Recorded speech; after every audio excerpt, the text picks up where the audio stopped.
At si Mr. Christopher Rojas andito ngayon para siya ay presidente pala ng San Roque Farmers and Fisher Folks Association at gusto niyang humingi ng tulong, Idol, na mapa-actionan na yung mga kinauukulan, yung kanilang mga hinaing tungkol sa kanilang problema sa pangingisda. All the way pa pala siya ng Southern Leyte. Sige, magandang hapon po, Mr. Rojas. Magandang hapon po, Sir Idol Rape. Yes, nakikinig na po sa linya ng telepono si Mayor Fe Edilio, yung inyo pong mayor. Ano po? Sige po, magkwento ho kayo. Sir, yung problema po namin sa mga small fisher folks sa aming lugar, dekada na po ito, matagal na panahon na po ito na ang mga commercial fishing boat po na siya pong naghahari-hari doon sa municipal water po namin. Ngayon yung binigay po na payaw na padapuan ano po ng isda, payaw? yung apungan po ng isda, bigay po sa amin ng BIFAR para po sa asosasyon para doon po kami namimingwit. Okay. So ngayon po, marami na pong dapong na isda. So nakikinabang po sa halip na kaming mga small fisher folks, ayun po mga commercial fishing boat na mayroon naman po tayong batas na national ordinance na 15 kilometers po. Right. Yan po ba naisumbong nyo sa mga kinaukulan doon sa inyong lugar? Opo, nagpunta na po ako doon sa mga implementing agencies. Ano pong sabi? Hiningan nyo ng tulong? Yun na nga po, wala po silang magagawa dahil may mataas pa po sa kanila. At sino po yung mas mataas sa kanila? Yung mayor po. Sige. Rekta na po tayo. Para mapabilis-bilis, si Mayor Fe Edilio, kanina pa naka-monitor needs. Magandang hapon po sa inyo, Honorable Mayor Edilio, ma'am.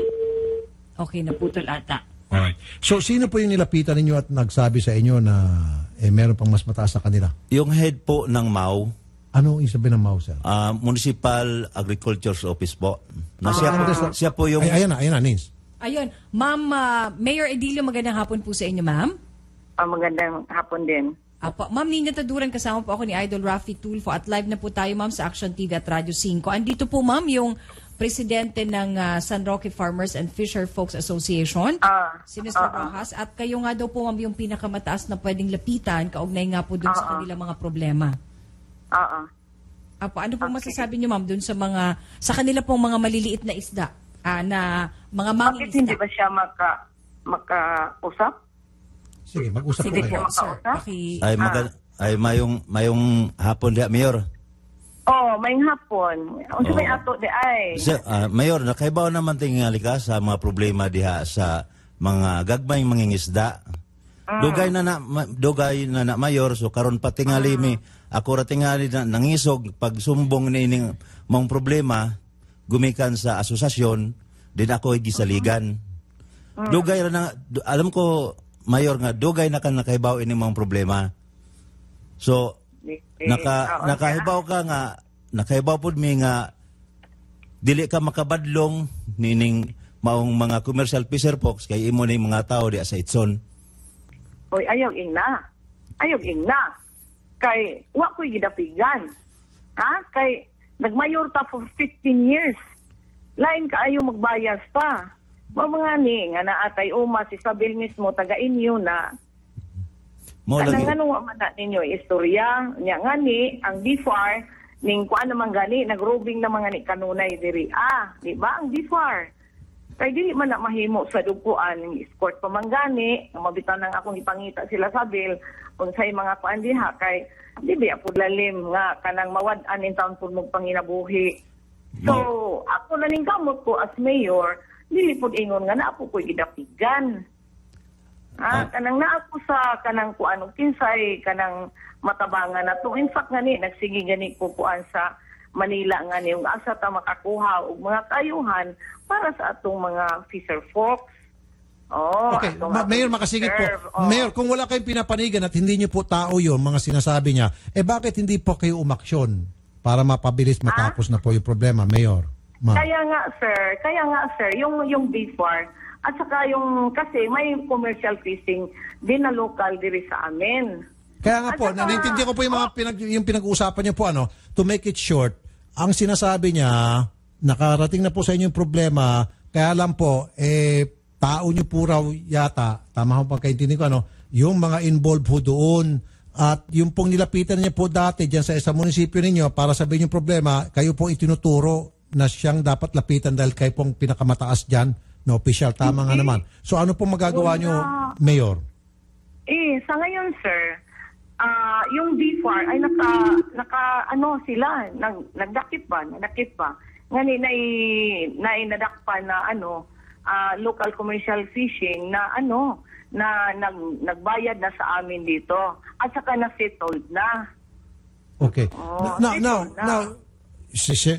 dinakip. Okay. Pero ma'am, meron hong kayong kapangyarihan, pwede ko kayo magbuo ng task force, pwede nyo pong utusan yung mga kinaukulan dyan, law enforcement, para bantayan po yung lugar na sinasabi nitong si Mr. Rojas na sa kanila, na sila lang po dapat pwede mag-fishing at ipagbawal po yung commercial fishing doon sa lugar na yun. Nang hindi naman sila mawala ng hanap buhay.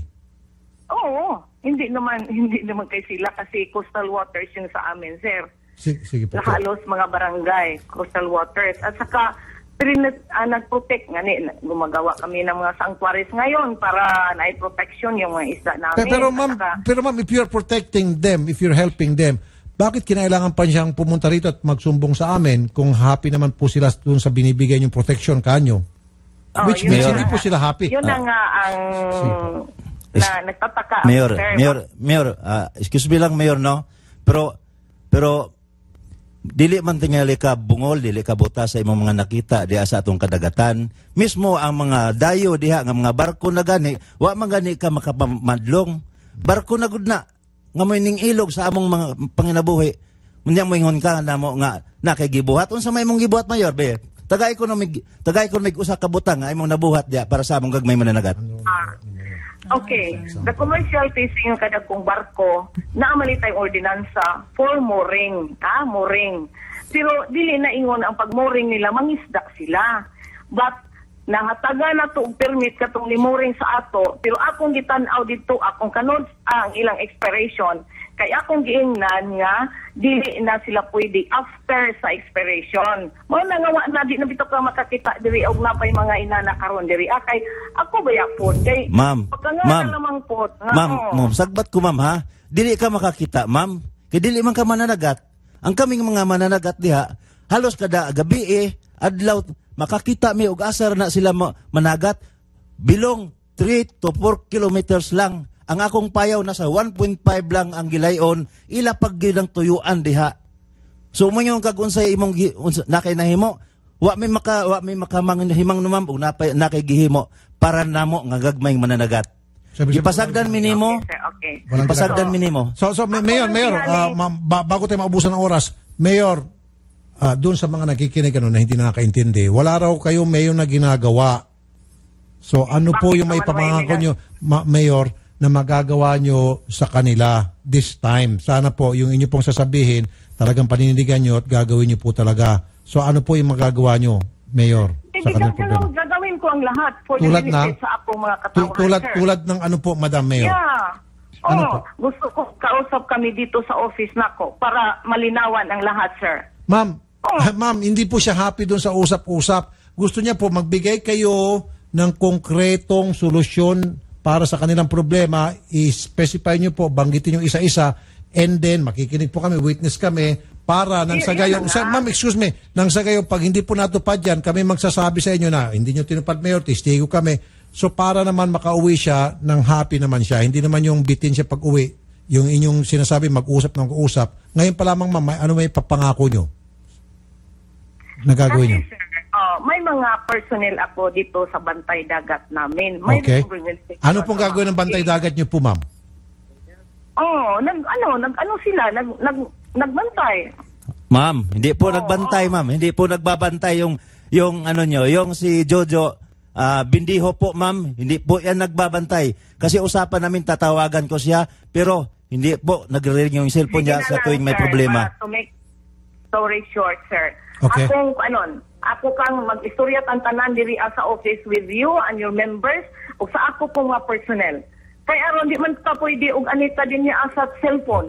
Kay aron pud mapatawag nako ang mga personnel sad nako, sir. Okay, sige. Mayor, maganda yung huling sinabi nyo na lahat ng miyembro ng San Roque Farmers and Fisher Folks Association, lahat sila, kayo at saka yung inyong, anong grupo yun? Yung tagabantay ng Bantay Dagat, mag-usap-usap.